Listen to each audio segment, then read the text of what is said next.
करें हमारे चैनल को सब्सक्राइब कर बेल आइकन। नमस्कार, फिर से अध्याय 3 मानव जनन में बायोलॉजी। ठीक है, देखिए निषेचन होता क्या है। तो निषेचन होता है नर युग्मक और मादा युग्मक जो आपस में संलयन करते हैं, ठीक है ना, उसी क्रिया को हम निषेचन कहते हैं। वो आंतरिक क्रियाएं होती है। ठीक है, तो चलिए हम डेफिनेशन के माध्यम से पढ़ते हैं कि नर युग्मक और मादा युग्मक के शरीर में संयोजन क्रियाएं करते हैं। यह क्रिया आंतरिक निषेचन कहलाती है। निषेचन के समय सिर्फ एक शुक्राणु अंडे में प्रवेश करता है, यानी जो मादा की योनि में जो सीसन के माध्यम से जो योनि तक शुक्राणु पहुंचते हैं, लगभग 20 से 40 करोड़ के अंतराल में पहुंचते हैं। उसमें से क्या होते हैं, सारे नष्ट हो जाते हैं और एक शुक्राणु ही जीवित बचते हैं, प्रवेश करते हैं। ठीक है, तो इसके बाद अंडे की प्लाज्मा झिल्ली निध्रुवित हो जाती है, जिसमें अन्य शुक्राणु प्रवेश नहीं कर पाता है। अंडाणु वे शुक्राणु के केंद्रक आपस में संलयन करते हैं और एक द्विगुणित युग्मनज निर्माण करने की क्रिया क्या कहलाती है, निषेचन कहलाती है। यह क्रिया अंडवाहिनी में होता है, यानी अंडवाहिनी जो फैलोपिलियन नालिका होती है ना, उसी में होते हैं। ये निषेचन जो क्रियाएं होती है, निषेचन की क्रियाएं वो फैलोपिलियन नालिका में होती है, जो कि शुक्राणु और इधर से अंडाणु एक ही समय में पहुंचते हैं। अन्यथा अगर दोनों एक ही समय में अगर नहीं पहुंचा तो क्या होते हैं, वो नष्ट हो जाते हैं। और नष्ट होने के बाद वही क्या होते हैं, आवर्त चक्र के माध्यम से, वही जिसे आवर्त चक्र के माध्यम से वो बाहर शरीर से बाहर निकल जाते हैं। ठीक है, चलिए देखिए अंतरोपण।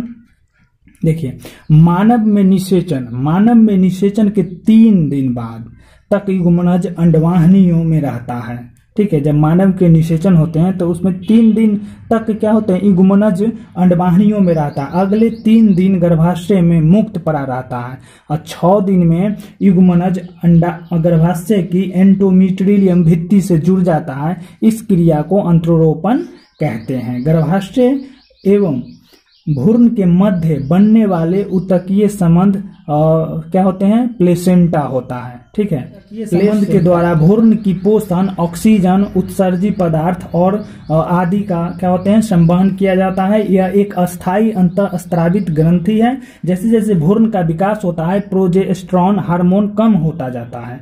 ठीक है, गर्भकाल। चलिए आगे हम इसमें देखते हैं गर्भकाल कि निषेचन से लेकर शिशु के जन्म तक की अवधि को क्या कहेंगे, गर्भकाल कहेंगे। अंतरोपण, प्लेसेंटा निर्माण, भ्रूण परिवर्धन, प्रसव आदि क्रिया गर्भकाल में ही होता है। गर्भकाल का वही 270 से 290 दिन का होता है। ठीक है, मनुष्य में लिंग निर्धारण।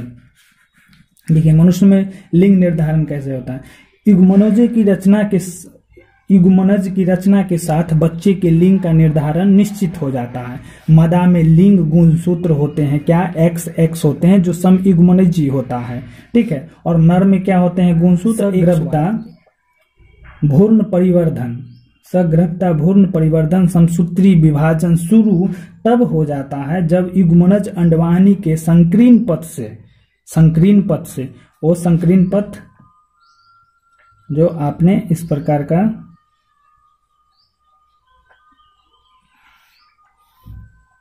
ऐसे है ना, इसी को कहा जाता है संकीर्ण पथ। जो यहाँ अंडाशय रहती है, यहाँ गर्भाशय रहते हैं। ठीक है, इसी को हम क्या कहेंगे, संकीर्ण पथ कहते हैं। ठीक है, चलिए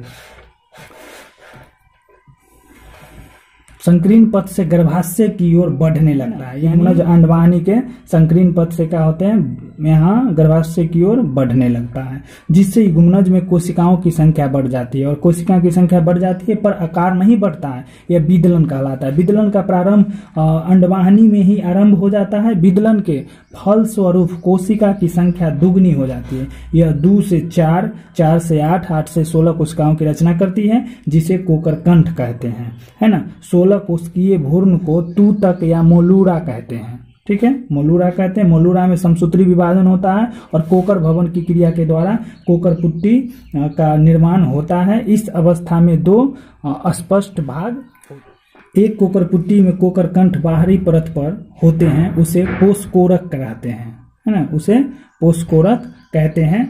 बी में कोशिका की भीतरी समूह जो पोषकोरक से जुड़ा होता है, यह अंतर कोशिका समूह कहते हैं। ठीक है, चलिए इसमें हम देखते हैं अपड़ा का कार्य। अपड़ा अपरा में क्या होते हैं, पोषण, श्वसन, उत्सर्जन, हार्मोन, स्त्रावन, रोग प्रतिरोधक इत्यादि बहुत सारे होते हैं। तो चलिए देखिए कुछ हम देखते हैं कार्य के बारे में।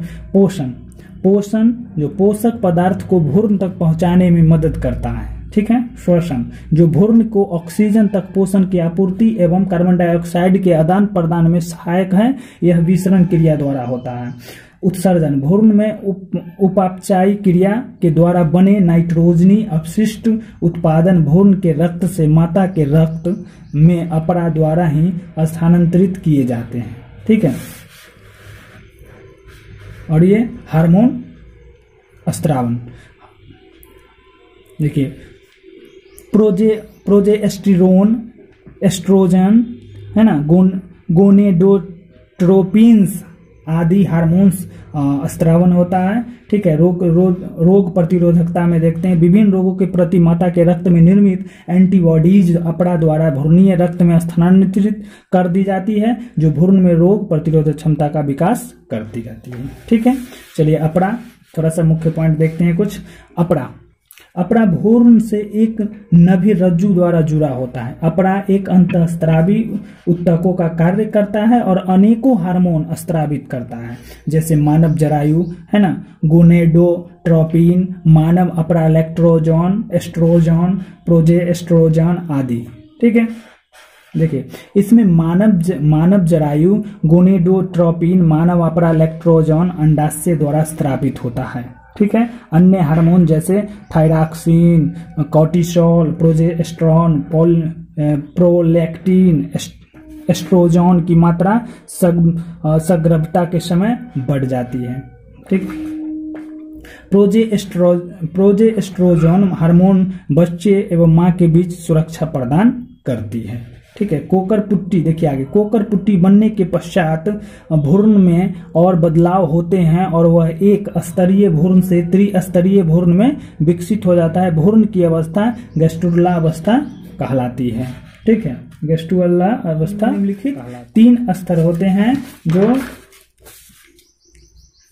एंडोडर्म जो अंतः त्वचा है, मेसोडर्म का निर्माण जो ये मध्य जन स्तर है, एक्टोडर्म जो बाह्य त्वचा है, ठीक है।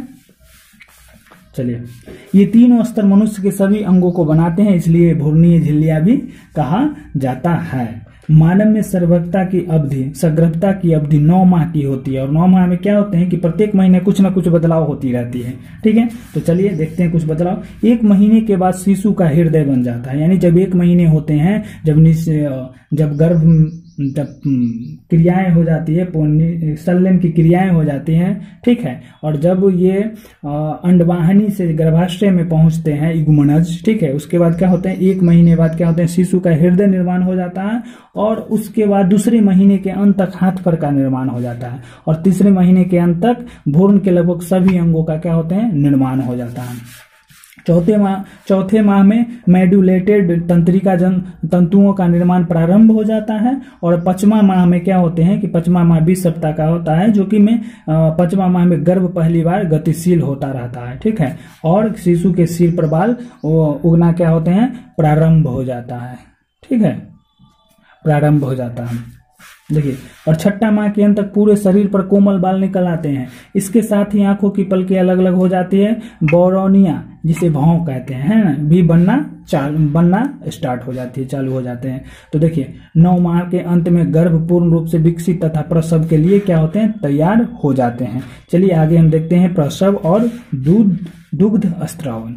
देखिए 9 महीने के गर्भावधि के समय शिशु पश्चात शिशु के माता के गर्भाशय से बाहर निकलने की क्रिया क्या कहलाती है प्रसव कहलाती है। जब पूरे महीने पुर जाते हैं है ना, तो क्या होते हैं कि जब बच्चे बाहर आ जाते हैं तो उस क्रिया को हम क्या कहेंगे, उसको हम प्रसव कहेंगे। इस क्रिया में